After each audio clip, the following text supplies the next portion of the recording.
இன்றைக்கி நம்ம சேனலில் வீடே மணக்கிற சாப்பிட சாப்பிட திகட்டாத திருநெல்வேலி கன்னியாகுமரி ஸ்டைலில் தேங்காய் அரைச்சி ஊற்றி வைக்கிற மீன் குழம்பு எப்படி பண்ணலான்னு பார்க்க போகிறோம். இது வரைக்கும் நம்ம சேனலை சப்ஸ்கிரைப் பண்ணலைன்னா சப்ஸ்கிரைப் பண்ணிவிட்டு வீடியோவை முழுசாக ஸ்கிப் பண்ணாமல் பாருங்கள். இந்த வீடியோவில் வெலை மீன் யூஸ் பண்ணி மீன் குழம்பு எப்படி வைக்கிறதுன்னு அம்மா செஞ்சு காட்ட போகிறாங்க. அப்புறமா கண்ணாடி காரல் மீன் சொன்னாங்க. இது நான் புதுசாக இந்த நேம் கேள்விப்பட்டேன். இது தேங்காய் லைட்டாக ஊற்றி சட்டி பார்த்தா அவிச்சு கொடுப்பாங்க. ரொம்ப நல்லாயிருக்கும். ஸோ டேஸ்ட்டு பிடிக்கும். மீன் நேம் எனக்கு புதுசாக இருந்துங்க. அதுவும் இந்த வீடியோவில் எங்கள் அம்மா எப்படி பண்ணுறாங்கங்கிறத பார்க்கலாம். ஃபஸ்ட்டு வெலை மீனையும் கண்ணாடி காரல் மீனையும் நல்லா க்ளீன் பண்ணி எடுத்துக்கிட்டேன். என்னோடய தங்கச்சி தான் க்ளீன் பண்ணுறாங்க. 1000 தான் இருந்தாலும் வெளிநாடு வெளியூரில் இருந்து ஊருக்கு போகிற அந்த 1 வீக் இருக்கே 365 நாளுக்கும் ஈக்குவலுங்க. என்னெல்லாம் சாப்பிட தோணுதோ அதெல்லாம் அந்த 1 வீக்கில் வாங்கி சாப்பிட்டு வர்றப்போ கொஞ்சம் அழுதுகிட்டு வர்றதில் இருக்க சுகம் வேறு எதுலேயும் வராதிங்க. அந்த மாதிரி தான் நானும் லாஸ்ட் வீக் ஊருக்கு போயிட்டு சென்னைக்கு வந்துட்டேன்.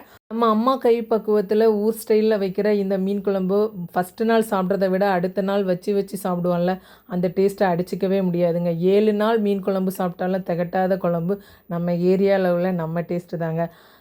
வாங்க இப்போது மீன் குழம்பு எப்படி பண்ணலான்னு பார்க்கலாம். அதுக்கு மசாலா ஃபஸ்ட்டு அரைச்சி எடுத்துக்கிட்டாங்க அம்மா. கொஞ்சமாக தேங்காய், இப்போது பெரிய ஃபேமிலிங்கிறனால ஒரு தேங்காய் ஃபுல்லுமே எடுத்துக்கிட்டாங்க. தேங்காய், அதிலேயே ஒரு தக்காளி பழம், மஞ்சள் தூள், வத்தல் பொடி எல்லாமே பாதி பாதி இதில் சேர்த்து அரைச்சிக்கிட்டாங்க. அப்புறமா குழம்புலையுமே ஆட் பண்ணுவாங்க. சின்ன வெங்காயம், ஜீரகம் எல்லாமே கொஞ்சம் அதிகமாகவே சேர்த்து நல்ல சாஃப்டாக அரைச்சி எடுத்துக்கிட்டாங்கங்க. வீடியோவில் காமிக்கிறேன்ல, இந்த அளவு சாஃப்டாக அரைச்சி எடுத்துட்டாங்க. இப்போ புளி ஒரு பவுலில் கொஞ்சம் நிறையாவே எடுத்திருக்காங்க. ஏன்னா இது 4 ஃபேமிலி நாங்கள் சேர்ந்து சாப்பிட போகிறோம்.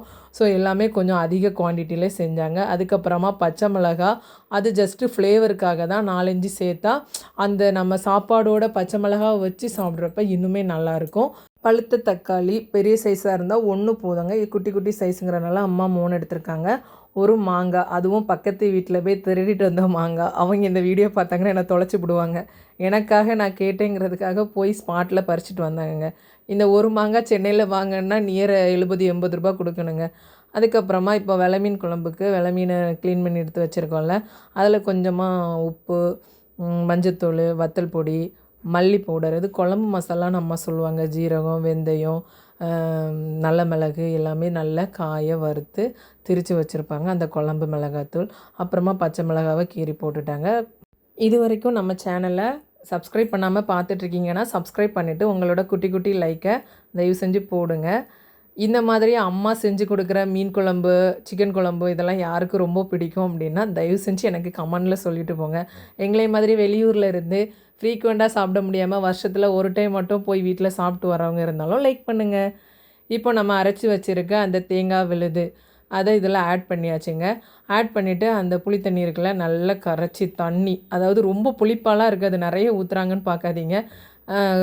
லைட்டாக தான் புளிப்பு இருக்கும். தண்ணி அதிகமாக இருக்கும், புளி கம்மியாக தான் இருக்கும். ஏன்னா நம்ம தக்காளியெல்லாம் அரைச்சிருக்கோம்ல, அந்த மாதிரி தான் ரேஷியோ எடுத்திருப்பாங்க. அது மேக்ஸிமம் தக்காளி புளிப்பு நல்லாயிருக்கும். அப்படி கலக்குன்னு கலக்கி இந்த உப்பெல்லாம் கரைஞ்சி வர்ற மாதிரி. இந்த வீடியோவை இப்போ சென்னை சைடுலேருந்து பார்க்குறவங்க கேட்பாங்க, ஏன் ஃபஸ்ட்டே மீனை ஆட் பண்ணிட்டாங்க, அப்போ மீன் கரைஞ்சிராதான்னு. எனக்கு தெரிஞ்சு இதுவரை கரைஞ்சதே கிடையாதுங்க. நல்லா தான் இருக்கும். அது கொதித்து வர்றப்ப அந்த வாசனை வீடே மணக்க வேறு லெவலில் இருக்கும். பக்கத்துலேயே செங்கல்பட்டு அரிசி சாதமும் வெந்துட்டுருக்கு. மீன் குழம்பு ஒரு சைடில் கொதிச்சிட்ருக்க கண்ணாடி காரல் மீன் அவிக்கிறதுக்கு எடுத்து வச்சுருக்காங்கல்ல, அதுக்கு அடுத்து மசாலா அம்மா கொட்டிட்டாங்க. அந்த அது மீன் சட்டியில் வைக்கிறாங்க, மண் சட்டியில். ரொம்ப டேஸ்ட் நல்லா வருங்க.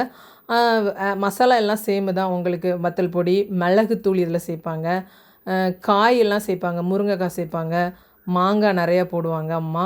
போட்டுட்டு அப்புறமா கருவேப்பிலை, மல்லித்தூள், மஞ்சத்தூள், கொஞ்சமாக தேங்காய் பேஸ்ட்டு ஆல்ரெடி அரைச்சி வச்சுருக்காங்கல்ல, அதிலேருந்து ஒரு 2-3 ஸ்பூன் மட்டும் இதில் ஆட் பண்ணுவாங்க.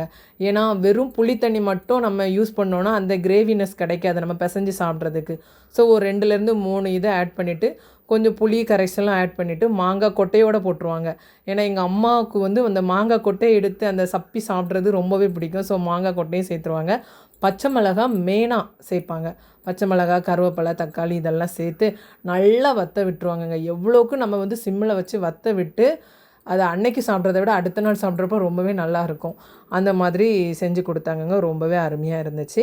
கன்னியாகுமரியிலே லாஸ்ட்டாக ஒரு தாளிப்பு சேர்க்குறவங்க வெந்தயம் ஆட் பண்ணி தேங்காய் எண்ணெயில் கருவேப்பிலை சேர்த்து தாளித்து ஊற்றுவாங்க. ஆனால் நம்ம வீட்டில் எடுக்கிறதில்ல. வெலை மீனுக்கு நார்மலாக தாளிக்காட்டெல்லாம் நல்லா தான் இருக்கும். உங்களுக்கு வேணும்னா இதில் தாளிப்பு சேர்த்துக்கலாம். அவ்வளோதாங்க, சிம்பிள். 5 to 10 மினிட்ஸில் அருமையான மீன் குழம்பு ரெடி. திருநெல்வேலி கன்னியாகுமரி மக்கள் இந்த வீடியோ பார்த்தீங்கன்னா மறக்காமல் லைக் பண்ணிவிட்டு போயிருங்க. டாட்டா, பை பை.